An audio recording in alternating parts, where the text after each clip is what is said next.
दो और उदाहरण देता हूं, हमने दुनिया को और क्या क्या दिया है। सारी दुनिया में इस समय किसी को मैं पूछूं कि सबसे पहला हवाई जहाज किसने बनाया, तो हम ले दे के एक नाम लेते हैं, राइट ब्रदर्स ने बनाया, और उनके नाम से दर्ज है ये आविष्कार। 17 दिसंबर सन 1903 को अमेरिका के कैरोलिना के समुद्र तट पर राइट ब्रदर्स ने पहला हवाई जहाज बनाकर उड़ाया, जो 120 फीट उड़ा और गिर गया। और उसके बाद फिर आगे हवाई जहाज की कहानी शुरू होती है। तो हम बचपन से ये पढ़ते आए हैं कि 17 दिसंबर 1903 में पहली बार हवाई जहाज बना और उड़ा, 120 फीट तक गया। अमेरिका के साउथ कैरोलिना के समुद्र तट पर राइट ब्रदर्स ने उसको उड़ाया। लेकिन अभी दस्तावेज मिले हैं और वो ये बताते हैं कि 1903 से कई साल पहले सन 1895 में हमारे देश के एक बहुत बड़े विमान वैज्ञानिक ने हवाई जहाज बनाया और मुंबई की चौपाटी के समुद्र तट पर उड़ाया, और वो 1500 फीट ऊपर उड़ा और उसके बाद नीचे गिरा। जिस भारतीय वैज्ञानिक ने यह करामात की, उनका नाम था शिवकर बापूजी तलपदे। मराठी व्यक्ति थे। अगर आप मुंबई से परिचित हो तो मुंबई में एक छोटा सा इलाका है, उसको चीरा बाजार कहते हैं, वहां उनका जन्म हुआ और पढ़ाई लिखाई की। एक गुरु के सानिध्य में रह के संस्कृत शास्त्रों का अध्ययन किया। अध्ययन करते समय उनकी रुचि पैदा हो गई और हमारे देश में विमान शास्त्र के जो सबसे बड़े वैज्ञानिक माने जाते हैं वो महर्षि भरद्वाज है। महर्षि भरद्वाज ने विमान शास्त्र की सबसे पहली पुस्तक लिखी है। उस पुस्तक के आधार पर फिर सैकड़ों पुस्तकें लिखी गई विमान शास्त्र की। सबसे पहली पुस्तक महर्षि भरद्वाज की है विमान शास्त्र की। और भारत में वो जो पुस्तक उपलब्ध है, सबसे पुरानी पुस्तक वो 1500 साल पुरानी है। महर्षि भरद्वाज तो उसके भी बहुत साल पहले हुए। तो महर्षि भरद्वाज ने विमान शास्त्र पे सबसे ज्यादा शोध किया। ये जो शिवकर बापूजी तलपदे थे, इनके हाथ में महर्षि भरद्वाज की वो पुस्तक लग गई, विमान शास्त्र। उस पुस्तक को आद्योपांत उन्होंने पढ़ा। उस पुस्तक के बारे में उन्होंने कुछ रोचक बातें कही हैं। एक बात उन्होंने कही कि इस पुस्तक के 8 अध्यायों में विमान बनाने की तकनीकी का ही वर्णन है। 8 अध्याय। और वो कहते हैं कि 8 अध्याय में 100 खंड हैं जिनमें विमान बनाने की टेक्नोलॉजी का विस्तार से वर्णन है। फिर आगे कहते हैं कि महर्षि भरद्वाज ने अपनी पूरी पुस्तक में विमान बनाने के 500 सिद्धांत लिखे। आप इस बात को जरा फिर से सुनिएगा। एक सिद्धांत पर पूरा विमान बन जाता है। ध्यान दीजिएगा, एक सिद्धांत होता है, एक प्रिंसिपल होता है, उस पे इंजन बन जाता है और विमान बन जाता है। ऐसे 500 सिद्धांत लिखे हैं महर्षि भरद्वाज ने।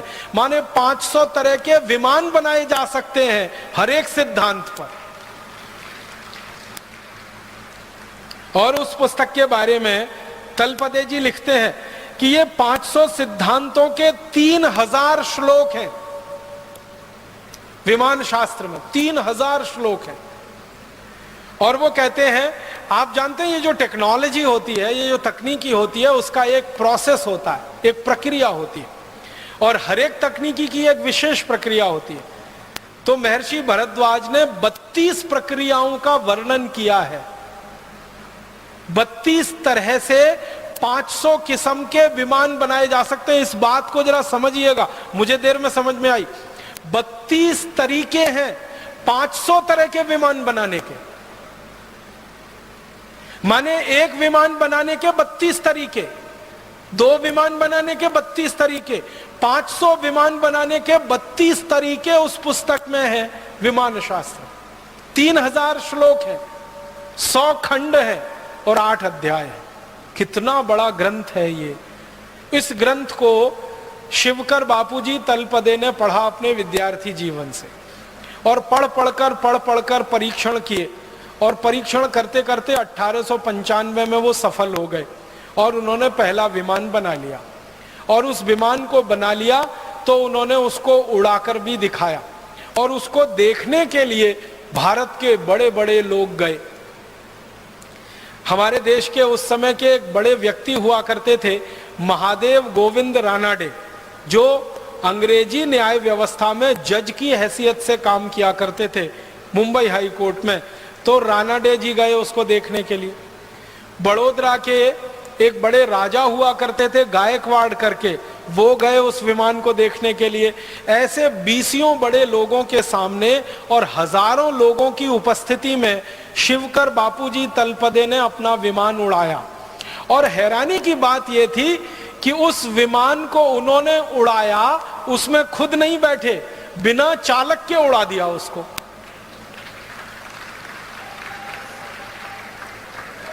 माने आप समझिए कि उस विमान को उड़ाया होगा तो कंट्रोल सिस्टम तलपदे जी के हाथ में है और विमान हवा में उड़ रहा है। और यह बात 1895 में हो रही है, आज की दुनिया की बात नहीं हो रही। और उस विमान को उड़ाते उड़ाते 1500 फीट तक वो लेके गए।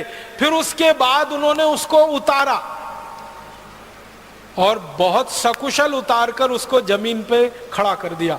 माने वो विमान टूटा नहीं, उसमें आग लगी नहीं, उसके साथ कोई दुर्घटना हुई नहीं, उड़ा 1500 फीट तक गया, फिर नीचे कुशलता से उतरा और सारी भीड़ ने तलपदे जी को कंधों पर उठा लिया।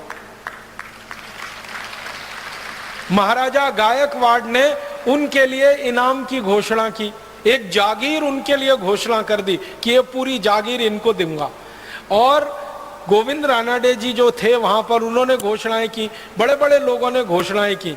तलपदे जी का ये कहना था कि मैं ऐसे कई विमान बना सकता हूं, मुझे पैसे की कुछ जरूरत है, आर्थिक रूप से मेरी अच्छी स्थिति नहीं है। तो लोगों ने इतना पैसा इकट्ठा करने की घोषणा की कि आगे तो उनको कोई जरूरत नहीं थी। लेकिन तभी उनके साथ एक धोखा हुआ। धोखा क्या हुआ? अंग्रेजों की एक कंपनी थी, उसका नाम था रैली ब्रदर्स करके। वो आई उनके पास, तलपदे जी के पास, और तलपदे जी को कहा कि ये जो विमान आपने बनाया है इसका ड्राइंग हमें दे दीजिए। तलपदे जी ने कहा कि उसका कारण बताइए। तो उन्होंने कहा कि हम आपकी मदद करना चाहते हैं, आपने ये जो आविष्कार किया है इसको सारी दुनिया के सामने लाना चाहते हैं, आपके पास पैसे की बहुत कमी है, हमारी कंपनी काफ़ी पैसा इस काम में लगा सकती है, लिहाजा हमारे साथ आप समझौता कर लीजिए और इस विमान की डिज़ाइन दे दीजिए। तलपदे जी भोले भाले सीधे साधे आदमी, मान गए और कंपनी के साथ उन्होंने एक समझौता कर लिया। उस समझौते में रैली ब्रदर्स जो कंपनी थी, इसने क्या किया, पूरा विमान का मॉडल उनसे ले लिया और ड्राइंग ले ली, डिज़ाइन ले ली, और उसको लेकर ये कंपनी लंदन चली गई। और लंदन के बाद उस समझौते को वो कंपनी भूल गई और वही ड्राइंग और वही डिज़ाइन फिर अमेरिका पहुंच गई। फिर अमेरिका में राइट ब्रदर्स के हाथ में आ गई। फिर राइट ब्रदर्स ने वो विमान बना के अपने नाम से सारी दुनिया में रजिस्टर करा लिया। और तलपदे जी की गलती क्या थी? उनको चालाकी नहीं आती थी, ज्ञान तो बहुत था उनके पास। ये भारत वाली सबसे बड़ी जो समस्या मुझे समझ में आई है 12-15 साल में, कि हमको सब ज्ञान आता है, सब तकनीकी आती है, सब आता है, चालाकी नहीं आती। एक वो गाना है ना, सब कुछ सीखा हमने ना सीखी होशियारी, ये भारतवासियों पे फिट है बिल्कुल। और ये अंग्रेजों को और अमरीकियों को कुछ नहीं आता, सिर्फ चालाकी आती है। उनके पास ना ज्ञान है, ना उनके पास कोई आधार है, उनको एक ही चीज आती है, चालाकी। और चालाकी में वो नंबर 1 है। किसी का दुनिया में कुछ भी नया मिले, उसकी चालाकी करके अपने पास ले लो और अपने नाम से उसको प्रकाशित कर दो। ये हुआ। शिवकर बापूजी तलपदे ने 1895 में बनाया हुआ विमान सारी दुनिया के सामने अब ये घोषित करता है कि विमान सबसे पहले अमरीकी ब्रदर्स राइट ब्रदर्स ने बनाया, 1903 में बनाया, 17 दिसंबर को दिखा। उससे कई साल पहले, अगर आप साल ही जोड़ेंगे तो कम से कम 8 साल पहले भारत में विमान बन चुका था और सारे देश के सामने वो दिखाया जा चुका था। अब हमें इस बात के लिए लड़ाई करनी है अमरीकियों से और यूरोपियन लोगों से कि ये तो हमारे नाम ही दर्ज होना चाहिए, और रैली ब्रदर्स कंपनी ने जो बेईमानी और बदमाशी की थी समझौते के बाद, उसका उस कंपनी को हर्जाना देना चाहिए, क्योंकि समझौता करने के बाद बेईमानी की थी।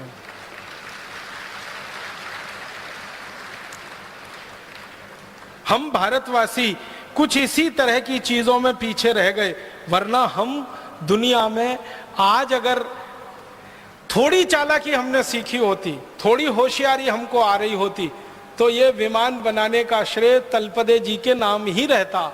ये रैली ब्रदर्स की चोरी और फिर राइट ब्रदर्स तक उसका पहुंचना ये नहीं हो पाता। और बाद में तलपदे जी मृत्यु हो गई, और उनकी मृत्यु के बाद सारी कहानी खत्म हो गई। उनकी तो मृत्यु के बारे में भी शंका है, उनकी हत्या की गई और दर्ज कर दिया गया कि उनकी मृत्यु हो गई। और ऐसे व्यक्ति की हत्या करना बहुत स्वाभाविक है जिसके नाम दुनिया में इतना बड़ा आविष्कार होने की संभावना हो, बहुत स्वाभाविक है। तो अगर हम फिर से वो पुराने दस्तावेज ढूंढें, खोलें और फाइल को फिर से देखें तो पता चल जाएगा, और दूध का दूध पानी का पानी, सारा सच दुनिया के सामने आ जाए।